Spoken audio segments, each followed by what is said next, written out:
Everyone, I hope कि आप लोगों की नॉर्सेट की और आरआरबी की तैयारी बहुत अच्छे से चल रही होगी। सो बेटा ऑलरेडी मैं आपको 42 क्वेश्चन करवा चुकी हूँ, 43 क्वेश्चन हम करेंगे।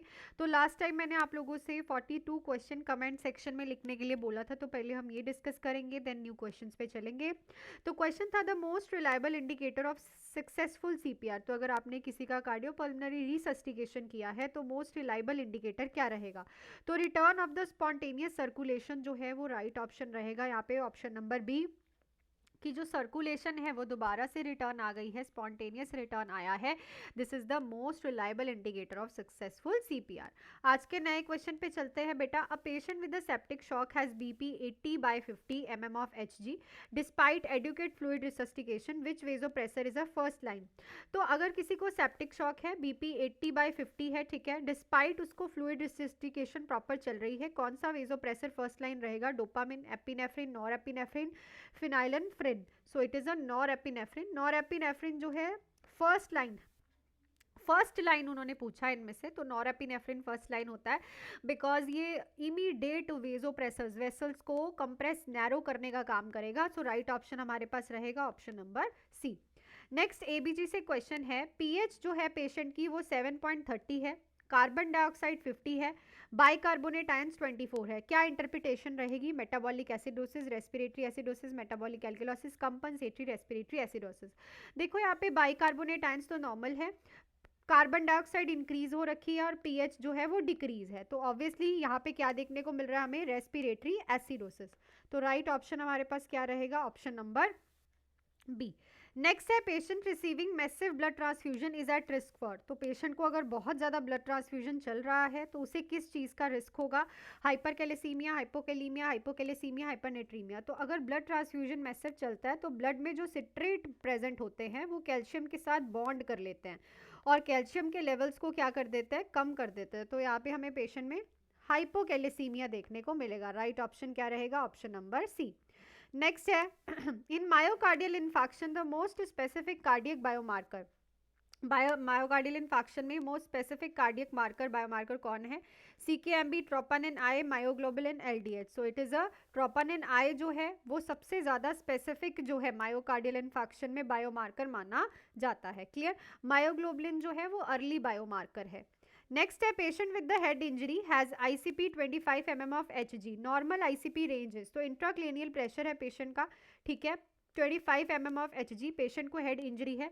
नॉर्मल आईसीपी रेंज क्या होती है? 0 to 5, 5 to 15, 20 to 30, 30 to 50, 40। So the normal intracranial pressure is 5 to 15। इससे अगर ऊपर इंट्राक्रेनियल प्रेशर होता है तो उसे हम इंक्रीज आईसीपी के नाम से जानते हैं।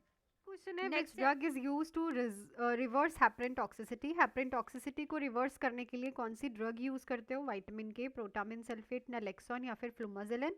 सो it's a protamine sulphate. Heparin toxicity मतलब हेपरिन का एंटीडोट जो है वो है प्रोटामिन सल्फेट, ठीक है।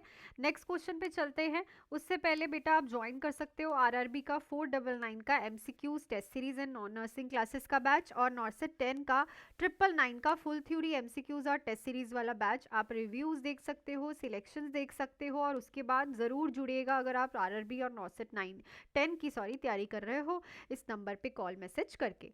सो नेक्स्ट क्वेश्चन पे बेटू हम चलते हैं। In cardiogenic shock pulmonary capillary wedge pressure, cardiogenic shock में pulmonary capillary wedge pressure usually क्या होता है?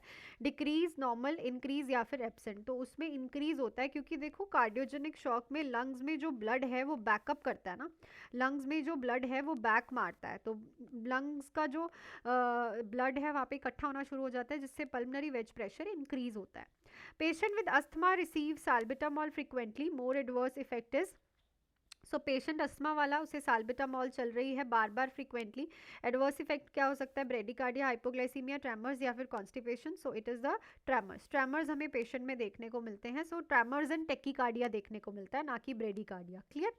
चलो, in disseminated intravascular coagulation which finding is typical? DIC में कौन सी फाइंडिंग बेटा टिपिकल है? Increase platelet, shortened PT, decrease fibrin, degradation, prolong PT and APTT. So long bleeding time and clotting time हमें देखने को मिलता है जिसमें पीटी एंड एपीटीटी जो है हमें वो इंक्रीज देखने को मिलता है। तो राइट ऑप्शन क्या रहेगा? Option number D.